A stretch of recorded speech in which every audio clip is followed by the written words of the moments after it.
Welcome back to the show, muckandgrind.tv, the Muck and Grind Show, playoff show number 1. I got Jeremy Northrup here. I'm Caleb Morgan. We got to get into it. Apologies to fans of the Blues, the Sharks, Florida, and the Devils. You guys didn't make the cut today, but we got to say we love the Rats back in Florida. Smell a lot less than octopi.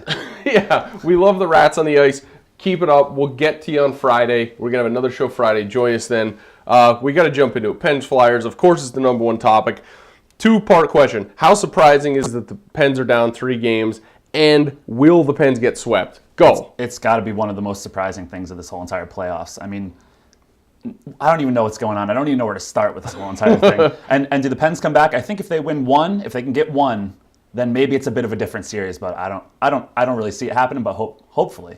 Where do you start? It's insane. Apparently, you start with the defense because the defense has led to Marc-Andre Fleury putting up one of the historically worst performances we've ever seen. Something like the second worst all-time goals against average in the playoffs. Save percentage. Unbelievable. 798 save percentage, 634 goals against. Horrific. The defense is nowhere to be found. We saw it in game 1. Yeah.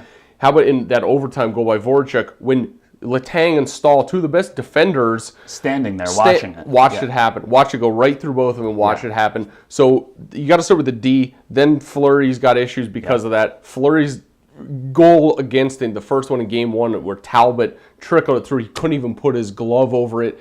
It just seems the Pens cannot do anything right now. Yeah, I mean, through all this, there's also the Flyers aren't playing very well either. Ilya Bryzgalov is having a terrible time in the net. Like, I mean, both teams are scoring a ton. It seems like 5-on-5 they're pretty even, but then I mean on the power play and shorthanded, the Flyers are just handing it to the Penguins. That's what everyone's saying. The difference so far has been special teams. It's nuts. I think the Flyers right now, their power play percentage, you know what it is? 60%. 60%. Yeah. If you 6 power play goals. If you hit 25% in the regular season, you're on fire. You're killing it 1 out of 4. They're at 60%. Yeah. The Pens penalty kill is useless, and when they're on the power play, the Flyers have 3 shorthanded goals so far.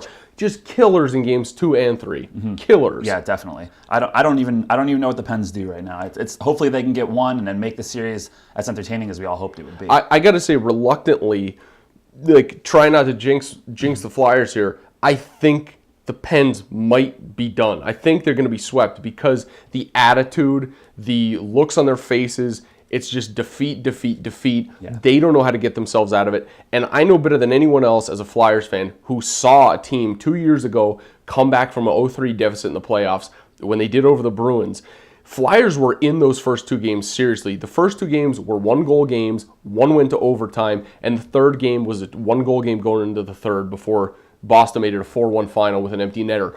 These games have been blowouts in the third, basically. Yeah. Complete reversals. Pens own the first generally. Flyers own the rest of the game and dominate. They've put up 8 goals in 2 consecutive games.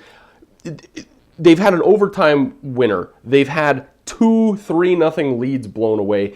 And they've had 2 8-goal performances in the last 2 games. That is killer to the Pens psyche. I agree completely. I mean, like I've said a bunch of times, speechless like a bunch of Pens fans, really know where to turn. I mean, you have tweets last night coming out that Stahl isn't happy where he is. And you don't want to see that kind of stuff. Right now, they need a big game 4, and you hear this stuff coming out, and hopefully the locker room isn't a mess. Hopefully they don't tear this team apart in the summer.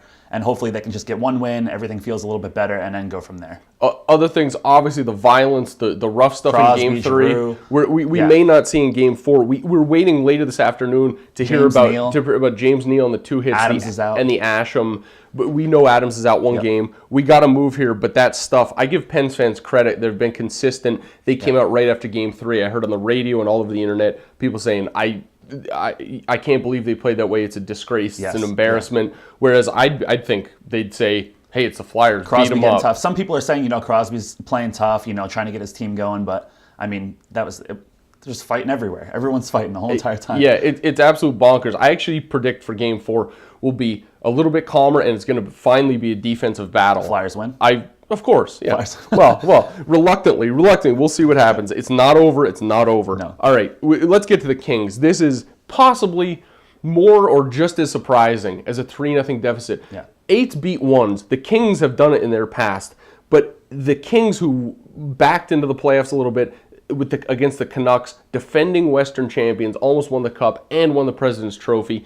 0-3. I mean, if the Penguins was being down 3-0 is unthinkable, what could you say about the Kings being on the verge of sweeping the Canucks? Jonathan Quick. I think it's as easy as Jonathan Quick, and you don't have Daniel Sedin, makes it a bit tough. I mean, you have a little bit of a goaltending controversy in Vancouver, and I mean, we're all surprised it's 3-0 right now, but no one was surprised when Jonathan Quick was putting out these performances. No. I mean, he's been great the entire time, and you can't win if you don't put goals in the net. I'm pretty surprised that they went with Schneider in Game 3, and they're probably going to stick with him in Game 4. LA has surprisingly brought the scoring game. They've brought 4 goals in the first 2 games. They've brought the physical game. They've brought the scoring game, and of course they've Jonathan Quick, like you said. Quick has faced the most shots in the playoffs so far, 115 through 3 games, great. And his numbers are best overall as well. Yeah. He's shutting them down completely. Daniel Sedin, being without him hurts. However, I'm surprised that Vancouver has sort of completely changed their game. Mm-hmm. When you watch these 3 games, it doesn't look like the Vancouver Canucks playing. They've gone out there and I think were affected by the Boston series, brought in Cassian for Hodgson at the deadline, and they're out there trying to play a rough and tumble physical game. Yeah. And you can't do that against Mike Richards and Drew Doughty and Dustin Brown and win. And they look like the shell of their former self. The skill game does not exist right now for the Canucks. Yeah. Brown with a huge hit on Sedin by the boards. Sedin. You could have had both Sedins out right there. Yeah. And you don't want to be playing tough against a team that can play tougher than you, especially when you're not used to playing tough. You can't change your game like that. It's been the thing I've been shocked about most. The Canucks, you expect that, Quick was going to get at least one of these and shut them down no matter what they did. But the 3 Canucks, great games. The Canucks are not even playing their game. Yeah. They should lead with skill, and when they have to, back it up physically. I agree. That's flipped right now, and they're not going to win like that. And I can't believe that they're this a shell of their former self. Kessler's diving all over the place. Yeah. 2 horrible dives already in this series. I mean, Vancouver has 4 goals in the series. I mean, nobody has more than 1 goal, and nobody has more than 2 points on that team. So they can't even get any secondary scoring going, let alone any primary. It looks just as dire for Vancouver. Any chance of them coming back, you think? I don't think so. I really don't. I really don't, because Quick had good games in 1 and 2, but in Game 3 he really shut them down. Yeah. And Game 4 at home, all the pressure's on Vancouver. I think LA's gonna get out the brooms. Yep. Get out the brooms. Too. All right, Bruins Capitals. These guys have 2 days off, but last night Boston gutted out a 4-3 win. Zdeno Chara got the late goal that went off a stick and in with about 2 minutes left to really crush the Caps at home. 2-1 series, but all these games have been 1-goal games, very close, 2 in overtime. Did you expect this series to be this close? When we were doing the show last time, I thought that this is one of the series that could probably go either way, even though I think I picked Bruins in 6. And I could still stick with that. But the Capitals have been giving him a hard time. Holtby's been way better than anyone expected him to be. I mean, he had that one tough goal that went off his glove, high glove side. But besides that, he's been standing up. I mean, 1-0 in overtime, 2-1 in overtime, and then 4-3 yesterday in a game that definitely could have went to overtime also. And the Caps have been way better than I expected. Ovechkin with an assist and a goal. Yeah. He's kind of, playing a bit better right now. I mean, this series could go 7, but I'm still going to take the Bees in 6, I think. I said the same thing last week. I said if there was a 1 or 2 seed that was going to get upset, it was going to be the Bruins. Not that I was picking them, but I could see it happening. The Canucks are making me look a little silly on that because they've been so horrible. But getting Backstrom back has been huge. He's been really good. We're going to see what happens. He got the match penalty at the end of the game last night. I think it was accidental. He went for the chest, and it rode up the stick into his face. I think he's not going to get suspended. But getting him back was huge. Braden Holtby, like you said, has been unbelievable. His numbers, 177 goals against, 942 save percentage against the reigning champions. Yeah. This is the Capitals who you're used to seeing in the playoffs give up 8 goals. But then they score. Yeah. And how about Mike Green, a +3 in the series? Yeah, that's pretty remarkable for a guy who's got offensive skill, but then usually lets it go in on his end. I agree. It's surprising. I mean, is it surprising? No. I mean, the Capitals are a team that every single year it seems like they snuck into the playoffs, but once they got there were a bunch of people who were like, now that they're here, they could make a run. Yeah. I don't think they're going to win, but I mean, they're definitely putting up better games than we thought. The Caps should probably work on that power play a little more. 1 for 9 in the series, and like I said, every game's been a 1-goal game. If they could get just one more goal here and there, that's the difference. They could be up 2-1. Yeah. And it's been that close. it's surprising it's been that close probably to a lot of people. We both expected the Caps to give them a fight, but they got 2 games off here. Caps going to be at home for Game 4 again. Maybe they could tie it up. We got to move to Chicago and Phoenix. 2 late goals. What exciting games these have been. Maybe nobody wanted to watch Phoenix play, but we've had 2 really exciting finishes here. Yeah. The Caps, the Blackhawks, under 20 seconds, 2 games in a row have tied it to send it to overtime. They split the overtimes. How shaky do you think the Coyotes are going to be now that they've let up late goals and lost the second game in overtime? I'm not too sure. I mean, I'm a closet Phoenix fan, not closeted anymore. I've watched both of these games, and you're really embarrassed to be a closeted Phoenix fan. These have been really, really fun games to watch. And again, I feel like a broken record. Mike Smith has been great in these. Oh yeah. He's let up some soft goals. The first goal to Taves is pretty soft. There's another soft goal, but if he.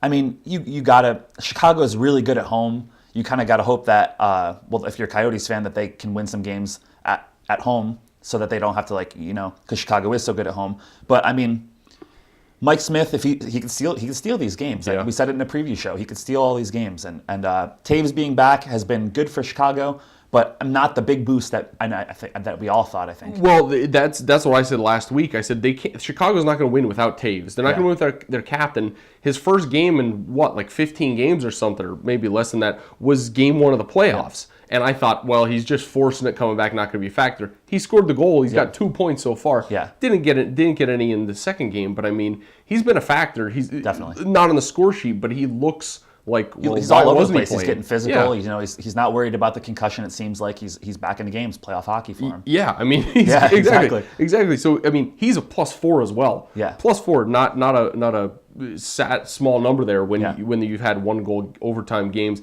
I think the Coyotes got the veteran leadership, Doan and Whitney, which is what I said from the start. They're gonna be able to keep this team in an even keel. Yeah. They're gonna be able to ride this out. They're not gonna give up a goal with 20 seconds left every game. Yeah. Game 3, Game 4 in Chicago. Yeah, that's gonna be a factor. If that comes out split, I think we're just gonna be in for a long, exciting series, I guess. And too bad if people don't want to watch Phoenix. I have to shout out for Matt, Antoine for Matt. I told him I was going to shout him out. 3 goals. He had 11 goals all year. He's got 3 goals in 2 games, and they're great goals too. Snipes. If only the Columbus Blue Jackets could have made the playoffs. This is what they could have had. Exactly. Okay, we got to move to the other 4-5 matchup tonight. Preds Wings. Who wins tonight in Detroit? Oh, man. I mean, you got the Wings, who are great at home. Everyone knows that. And the Predators, who are just having a great series. These games have been awesome. This is the 4-5 series we hope to see in Philly. Yeah. And with Philly and Pittsburgh. But this has been awesome. I'm going to go ahead. I think the Wings are going to even it up tonight. We had this going. I think everyone had this going 7. I think there's no reason to stray from that. 7 games, I think. Yeah. Here's why I think Detroit wins as well. Detroit in Game 3 looked... Nashville was controlling the game, absolutely, for the first half of the game, through halfway through the second period. Pavel Datsyuk steals the puck behind the net from Roman Josi, skate 2 steps out and tucks it in the net. Rene thought it was going the other side. Pavel Datsyuk. The rest of the game changed. Detroit, that turned that team right on. That was a flip of the switch for that team. That really got them going. Nashville gutted it out there and got Game 3. Yeah. So they're up 2-1. But when that happened, that really turned a Detroit team on that we hadn't seen that much in the playoffs so far. And down the stretch, Red Wings fans got accustomed to seeing not their top level of play. So I think that could be a turnaround point. Datsyuk, the rest of that game was a huge factor, and at home, I think they're going to even it up. Yeah, I think you could expect them to win tonight, but the Preds, I mean, they're a tough team. It's hard to write them off at any point. I mean, especially a goaltender thing again. Pekka Rinne is like 41 saves in Game 3, 35 saves in Game 1. Yeah. I mean, these teams are very big possession teams, and Pekka Rinne is making tons of saves. It's almost surprising the Wings are getting that many shots on goal. Yeah. And here's another number: 1 for 16 on the power play for the Preds. Yeah. There's 2 surprising things there: that the Wings are going to the box that much because they don't get penalized that much. They went games 1 or 2, 6 penalties each game for them. 1 for 16. Nashville's got to convert on that power play. Red Wings have a great penalty kill, don't get me wrong, but Nashville's got to be better than 1 for 16. They could be up 3-0 maybe if they could get that going the other way. Yeah. How about the ping pong controversy? Did you hear about that? No. Oh, Todd Bertuzzi, the Predators were using the Red Wings ping pong table in the tunnel by the dressing room, and Todd Bertuzzi kicked them off. Said, "Get your own Get table. out of here. Get your own table." Oh, we could have a ping pong battle. Maybe if this goes to 7, they're gonna have to play a decisive ping pong match instead of overtime. Yeah, why not? It'll be shorter. All right, finally, Rangers Senators. Last night, Lundqvist huge in Game 3. It was a goaltending battle nobody saw coming. Anderson and Lundqvist, 1-0 game. We get look ahead to Wednesday. Can the Sens tie it in what's been a tighter series than many expected? The Sens have been so physical with the Rangers, and the Rangers have been physical with the Sens, and Lundqvist has been great. I mean, when I saw this matchup in the beginning, I thought maybe the Sens could work. I think we picked them in 5, the Rangers in 5, but I picked the Rangers in 5. But I don't. The Senators have been playing a lot better. Was it 1-0? Was it 1-0? Yeah, last night. Yeah. I mean, I think the Senators are in it. I don't think they win the next one, but they're going to make it close, I think. This is another game where I'm surprised at how physical one team has played. From game 1, right out of the gate, the Ottawa Senators brought the physical game. Have been tried to throw around the Rangers and match them hit for hit. They let game 1 get away from them, 4-1 for the Rangers. But in game 2, they did the same thing. We saw Karkner just assault Boyle, and then later haggling on Alfredson went the other way. But they kept that physical pace up through the game. They won a physical game. Game 3 was a little less physical, but it sort of tightened them up. It got them back into the series. Game 3 was a tight 1-0 finish that could have went either way. It was a coin flip right down to the end. First goal won. And I mean, I'm really shocked at how the Senators have been able to control the Rangers as much with that physical play. How about Boyle with 3 goals in that series? I mean, he's turned into some offensive superstar all of a sudden. And he got punched right in the face. He got punched right in the face, and it's a great mustache. It might be a goatee, I'm not too sure. But also watching the defense for the Rangers clear pucks and people out of the crease for Henrik Lundqvist. I mean, it makes sense that he's the goalie that he is, because, I mean, when they get through, they're clearing him out anyway. It made me wish that was happening when I'm watching the Penguins.